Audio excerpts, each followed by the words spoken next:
मित्रांनो, ज्योत्स्ना रेसिपीमध्ये आपले खूप खूप स्वागत आहे। आज आपण लाल मिरचीचा ठेचा कसा बनवायचा ते बघणार आहोत। त्यासाठी मी मिरच्या घेतलेल्या आहे आणि हे लसूण घेतलेला आहे, अर्धा वाटी, पाऊण वाटीचे होईल इतकं घेतलेलं आहे। आणि या मिरच्यानं मी शेतावरून आणलेल्या आहे, तर या थोड्यानं अशा नरम पाहिजे आपल्याला। पहिले मी नाही का या धुवून घेतल्या आणि त्यानंतर त्याला थोडं सोकू दिलं आणि मग पुसून घेतल्या छान व्यवस्थित। याच्याने देठ काढून घेतलेले आहे। आता आपण मिरचीचा ठेचा बनवण्याच्या प्रोसेसकडे वळूया। हा खूप छान ठेचा बनतो, एकदम छान वराडी ठेचा आपण विकत आणतो ना, त्याच प्रकारे बनतो, खूप छान आणि टेस्टी लागतो। तर व्हिडिओ शेवटपर्यंत बघा। मी अजून काही साहित्य वापरणार आहे यामध्ये। प्रथम आपल्याला मिरचीचे ना असे दोन दोन तुकडे असे बारीक बारीक करून घ्यायचे आहे।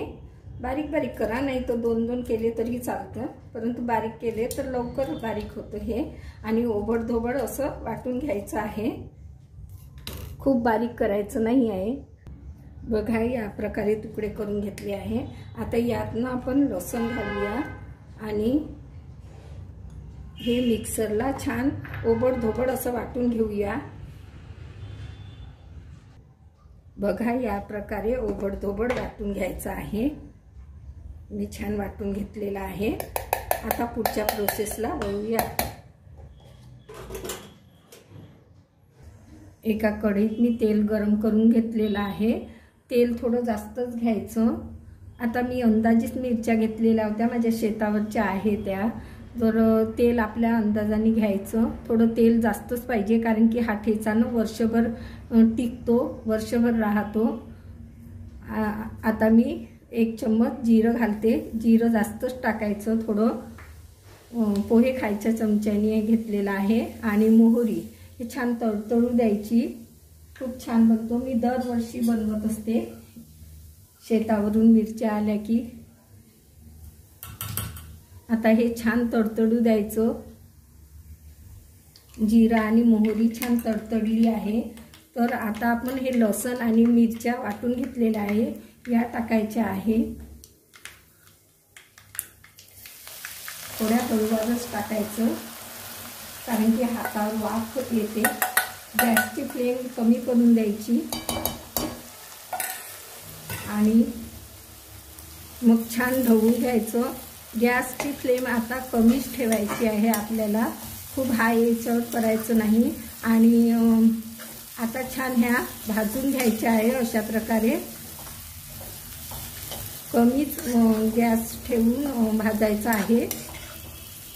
याचा कलर थोडा चेंज होतो तोपर्यंत भाजायचा आहे। आणि मिरच्या तेल सोडतात, थोडं तेल, तेव्हा समजायचं की मिरच्या आपल्या भाजून झालेल्या आहे। वर्षभर हा ठेचा खायला आपल्याला कामी येतो, खूप छान। माझ्याकडे मुलांना खूप आवडतो। आता मी बनवून ठेवलं की मुलं गावून आले की ते घेऊन जातील।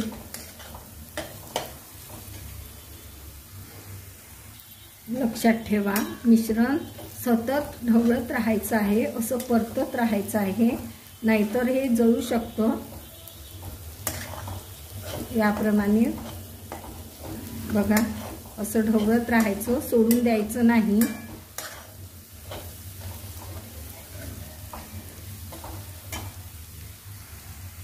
मिश्रण आपलं अर्ध शिजत आलेलं आहे। आता यावेळेला आपल्याला हिंग टाकायची आहे। मी 1 चम्मच हिंग घेतलेली आहे, छोट्या चमच्याने घेतलेली आहे। हिंग अवश्य टाका। हिंग टाकल्यानंतर आता चवीपुरतं मीठ टाकायचं आहे। मीठ थोडं जास्तच टाकायचं, कारण की मिठामुळे ना ठेचा टिकतो जास्त दिवस। आणि व्हिडिओ शेवटपर्यंत बघा, मी अजून यात साहित्य टाकणार आहे। आणि हे छान ढवळून घ्यायचं आहे, परतवून घ्यायचं आहे। चवीपुरतं मीठ टाकायचं, पण थोडं चवीपेक्षा जास्त थोडं टाकलं तर कसं हे टिकतं, जास्त खराब होत नाही। फ्रीजच्या बाहेरही ठेवलं तरीही खराब होत नाही, पण तेल थोडं जास्त प्रमाण टाकायचं तेलाचं। बघा मिरच्या छान परतून झालेल्या आहे, हे मिश्रण छान झालेलं आहे। बघा तेल सोडत आहे आता, हे साईडनी तर समजायचं की शिजलेलं आहे। आता या वेळेला आपल्याला गूळ टाकायचा आहे। मी अर्ध वाटी गूळ घेतलेला आहे, हा टाकायचा आता आणि शिजवून घ्यायचा आहे। खूप शिजवायचंही नाही, गूळ कडक येऊन जातो आणि पाक बनवू नाही द्यायचा, फक्त आपल्याला गुळाला यातनं विरघळवायचं आहे, वितळून घ्यायचं आहे, फक्त वितळेपर्यंत शिजवायचं आहे। गूळ वितळेपर्यंत आपण याला छान परतवून घेतलेला आहे। आता गॅसची फ्लेम बंद करून द्यायची। छान गूळ वितळलेला आहे आणि याला छान थंड होऊ द्यायचं। त्यानंतर आपल्याला यातनं लिंबाचा रस मिळवायचा आहे 1 वाटी। बघा ठेचा साधारण थंड झालेला आहे।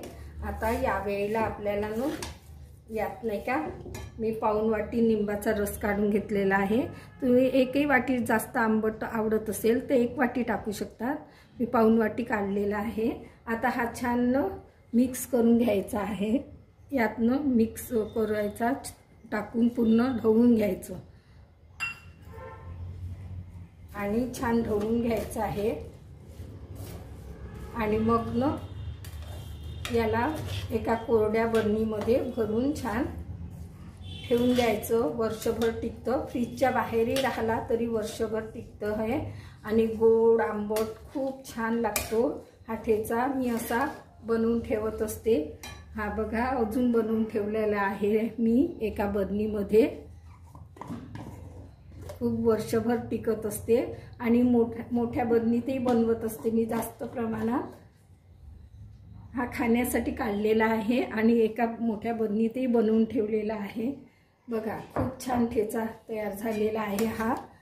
आता हा मी थोड्या वेळाने कोरड्या बरणीमध्ये भरून ठेवते। कशी वाटली तुम्हाला माझी पद्धत? नक्की ट्राय करा। आवडली असेल तर माझ्या चॅनलला सबस्क्राईब करा, व्हिडिओला लाईक करा, आपल्या मित्राशी शेअर करा। पुन्हा भेटूया अशाच नवीन रेसिपीसोबत। तोपर्यंत मस्त राहा, खुश राहा, आनंदी राहा, हेल्दी राहा आणि नवीन पदार्थ बनवून खात राहा। धन्यवाद।